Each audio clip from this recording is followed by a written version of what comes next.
ಇದು ಶರಾವತಿ ನದಿಯಲ್ಲಿ ವಿಹಾರ ಮಾಡುವ ಸುಂದರ ಬೋಟ್. ನದಿಯ ಸುತ್ತಮುತ್ತಲಿನ ಸುಂದರ ಪ್ರಾಕೃತಿಕ ಸೊಬಗನ್ನು ಕಣ್ತುಂಬಿಕೊಳ್ಳುವ ಜೊತೆಗೆ ರುಚಿಕರ ಉಪಹಾರವನ್ನು ಗ್ರಾಹಕರು ಸವಿಯಬಹುದು. ಉತ್ತರ ಕನ್ನಡ ಜಿಲ್ಲೆಯಲ್ಲಿಯೇ ಪ್ರಥಮ ಬಾರಿಗೆ ತ್ರಿನೇತ್ರ ಎಂಬ ಅಕ್ವಿ ಟೂರ್ಸ್ ರಿವರ್ ಕ್ರೂಸ್ ಅನ್ನು ಯುವ ಉದ್ಯಮಿಯೋರ್ವರು ಪರಿಚಯಿಸಿದ್ದು, ಇದರ ಉದ್ಘಾಟನೆಯನ್ನ ಮೀನುಗಾರಿಕೆ ಸಚಿವ ಮಂಕಾಳ ವೈದ್ಯ ನೆರವೇರಿಸಿದರು. ಹೌದು, ಪ್ರವಾಸೋದ್ಯಮದಲ್ಲಿ ಹೊನ್ನಾವರ ತಾಲೂಕಿಗೆ ಹೊಸ ಅವಕಾಶಗಳು ತೆರೆದುಕೊಳ್ಳುವ ಮೂಲಕ ಅಭಿವೃದ್ಧಿ ಪಥದಲ್ಲಿ ಹೊನ್ನಾವರ ಸಾಗಿದೆ. ಅದರಲ್ಲೂ ಶರಾವತಿ ನದಿಯ ಕಣಿವೆ ಪ್ರದೇಶವಂತೂ ಸ್ಪೆಷಲ್ ಟೂರಿಸ್ಟ್ ಸ್ಪಾಟ್ ಆಗಿ ಗಮನ ಸೆಳೆದಿದೆ. ಮೀನುಗಾರಿಕೆ, ಬಂದರು ಮತ್ತು ಒಳನಾಡು ಜಲಸಾರಿಗೆ ಸಚಿವ ಮಂಕಾಳ ವೈದ್ಯರು ಕರಾವಳಿ ಭಾಗದಲ್ಲಿ ಪ್ರವಾಸೋದ್ಯಮಕ್ಕೆ ಉತ್ತೇಜನ ನೀಡಲು ಸಾಕಷ್ಟು ಯೋಜನೆ ರೂಪಿಸುವ ಮೂಲಕ ಸಹಕಾರ ನೀಡುತ್ತಿದ್ದಾರೆ. ಯುವ ಉತ್ಸಾಹಿ ಉದ್ಯಮಿ ಪಂಕಜ್ ನಾಯ್ಕ್ ಎಂಬುವವರು ತ್ರಿನೇತ್ರ ಎಂಬ ಅಕ್ವಿ ಟೂರ್ಸ್ ರಿವರ್ ಕ್ರೂಸ್ ಅನ್ನ ಹೊನ್ನಾವರಕ್ಕೆ ಪರಿಚಯಿಸಿದ್ದು, ಈ ಸ್ಪೆಷಲ್ ಪ್ರವಾಸಿ ಬೋಟ್ ಅನ್ನ ಮೀನುಗಾರಿಕೆ ಸಚಿವ ಮಂಕಾಳ ವೈದ್ಯ ಉದ್ಘಾಟಿಸಿ ಲೋಕಾರ್ಪಣೆಗೊಳಿಸುವ ಮೂಲಕ ಶುಭ ಹಾರೈಸಿದರು. ಯುವ ಉತ್ಸಾಹಿ ಉದ್ಯಮಿ ಪಂಕಜ್ ನಾಯ್ಕ್ ಮತ್ತು ಅವರ ಸಹೋದರ ಗೌತಮ್ ನಾಯ್ಕ್ ಹಾಗೂ ಇಡೀ ಕುಟುಂಬದೊಂದಿಗೆ ತಮ್ಮ ಖುಷಿಯ ಕ್ಷಣವನ್ನ ಹಂಚಿಕೊಂಡ ಸಚಿವರು ಹೊಸ ಉದ್ಯಮಕ್ಕೆ ಯಶಸ್ಸು ಸಿಗಲಿ ಎಂದು ದೇವರಲ್ಲಿ ಪ್ರಾರ್ಥಿಸಿ ಪ್ರವಾಸಿ ಬೋಟ್ನಲ್ಲಿ ದೀಪ ಬೆಳಗಿಸಿದರು. ಪ್ರವಾಸೋದ್ಯಮ ಇಲಾಖೆಯಿಂದ ಮತ್ತು ಸರ್ಕಾರದಿಂದ ಏನೇ ಸಹಾಯ ಸಹಕಾರ ಬೇಕಾದರೂ ನಾನು ಮಾಡಲು ಸಿದ್ಧ. ಯುವಕರು ಹೊಸ ಉದ್ಯಮಗಳ ಮೂಲಕ ಈ ಕ್ಷೇತ್ರದಲ್ಲಿ ಪ್ರವಾಸೋದ್ಯಮವನ್ನ ಬೆಳೆಸಬೇಕು. ಒಂದಿಷ್ಟು ಮಂದಿಗೆ ಉದ್ಯೋಗಾವಕಾಶವನ್ನ ಕಲ್ಪಿಸಿಕೊಡುವ ಕೆಲಸ ಆಗಬೇಕು ಎಂದು ಶುಭ ಹಾರೈಸಿದ ಸಚಿವರು ಪ್ರವಾಸೋದ್ಯಮ ಅಭಿವೃದ್ಧಿಗೆ ಸಂಬಂಧಪಟ್ಟ ಇಲಾಖೆಯಿಂದ ಮತ್ತು ಸರ್ಕಾರದಿಂದ ಕೈಗೊಂಡ ಯೋಜನೆಗಳ ಬಗ್ಗೆ ಮಾಹಿತಿ ನೀಡಿದರು.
ಬೋಟಿಂಗ್ ನಡೀತಾ ಇತ್ತು, ಆದರೂ ಈ ಮಟ್ಟದಲ್ಲಿ ಆಗಲಿಲ್ಲಾಗಿತ್ತು. ಒಳ್ಳೆಯ ಒಂದು ಪ್ರವಾಸೋದ್ಯಮಕ್ಕೆ ಒಳ್ಳೆ ಒತ್ತು ಕೊಟ್ಟ ಹಾಗೆ, ಅಥವಾ ಪ್ರವಾಸೋದ್ಯಮ ಒಂದು ಉದ್ಯಮವಾಗಿ ನಡಿಬೇಕು ಅಂತೇಳಿ ಆಸೆ ಇತ್ತು. ಅದೇ ರೀತಿಯಲ್ಲಿ ಇವತ್ತೇ ಬೋಟನ್ನು ರೆಡಿಯಾಗಿದೆ, ನಾವು ಉದ್ಘಾಟನೆ ಮಾಡಿದ್ದೇವೆ.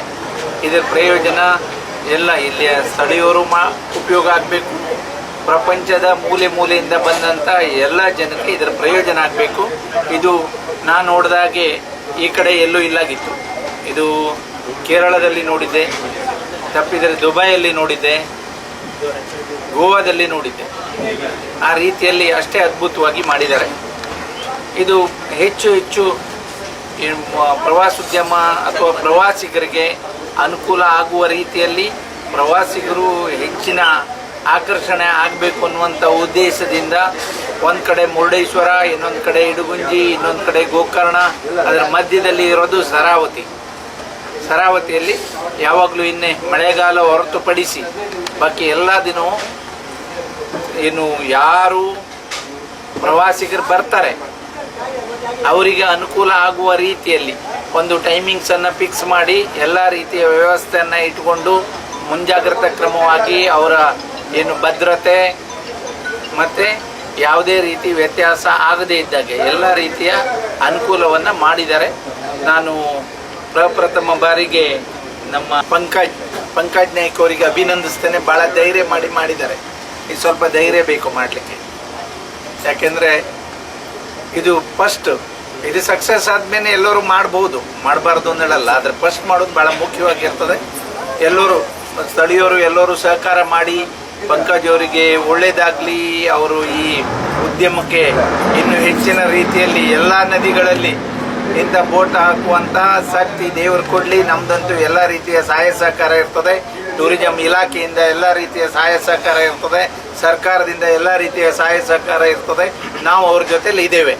ಅಂದರೆ ಶರಾವತಿಯಲ್ಲಿ ಎಲ್ಲ ರೀತಿಯ ಬೋಟಿಂಗ್ ಯಾರು ಮಾಡ್ತಾರೆ ಅವರಿಗೆ ಪ್ರೋತ್ಸಾಹ ಕೊಡೋದು, ಇಲ್ಲಾಂದರೆ ಸರ್ಕಾರದಿಂದನೇ ಈ ಉದ್ಯಮಕ್ಕೆ ಯಾವ ರೀತಿ ಬೇಕು ಸಹಾಯ ಸಹಕಾರ ಮಾಡೋದು ಅಂದೇಳಿ ಒಂದು ಪ್ರವಾಸೋದ್ಯಮ ನೀತಿಯನ್ನು 3 ಜಿಲ್ಲೆಗೆ ತರ್ತಾ ಇದ್ದಾರೆ. ದಕ್ಷಿಣ ಕನ್ನಡ, ಉಡುಪಿ, ಉತ್ತರ ಕನ್ನಡ. ಈ ಉದ್ದೇಶ ಇಷ್ಟೇ, ನಮ್ಮ ಇಲ್ಲಿಯ ಜನಕ್ಕೆ ಉದ್ಯೋಗ ಕೊಡಬೇಕು. ಇಲ್ಲಿ ಸಿಗುವಂಥ ಸೌಂದರ್ಯ ಬೇರೆ ಎಲ್ಲೂ ಸಿಗೋದಿಲ್ಲ, ಯಾವ ರಾಜ್ಯದಲ್ಲೂ ಸಿಗೋದಿಲ್ಲ, ಯಾವ ದೇಶದಲ್ಲೂ ಸಿಗೋದಿಲ್ಲ. ಅಂಥ ಅದ್ಭುತವಾದಂಥ ಸೌಂದರ್ಯ, ಒಂದು ಕಡೆ ನದಿ, ಒಂದು ಕಡೆ ಪಶ್ಚಿಮ ಘಟ್ಟ, ಒಂದು ಕಡೆ ಅರಬ್ಬಿ ಸಮುದ್ರ, ಈ ರೀತಿ ಕೂಡಿದಂಥದ್ದು ಎಲ್ಲೂ ಸಿಗೋದಿಲ್ಲ. ಇದರ ಪ್ರಯೋಜನ ಇಲ್ಲಿಯ ಸ್ಥಳೀಯ ಯುವಕರು ಯುವತಿಯರು ಅದನ್ನು ಉಪಯೋಗಿಸ್ಕೊಳ್ಬೇಕು.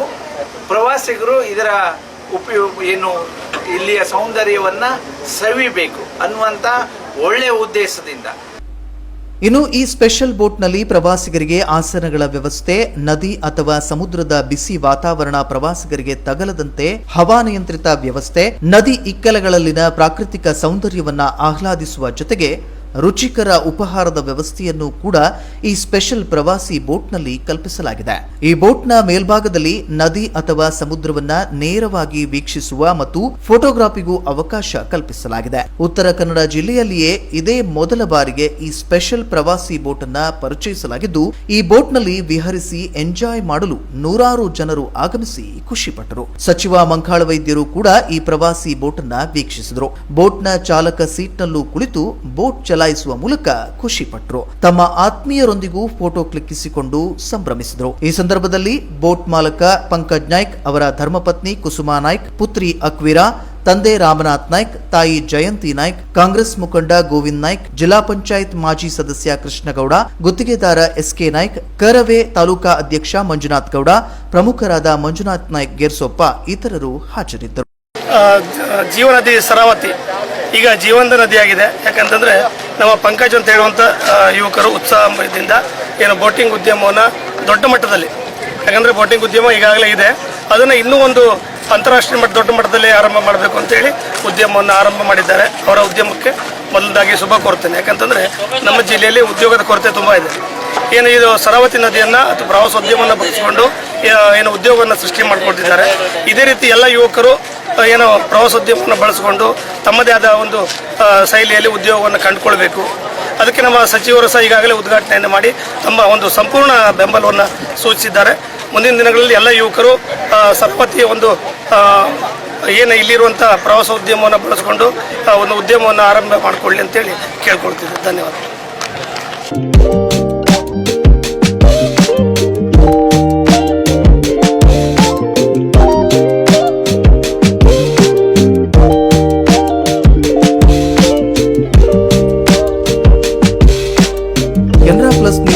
ಹೊನ್ನಾವರ.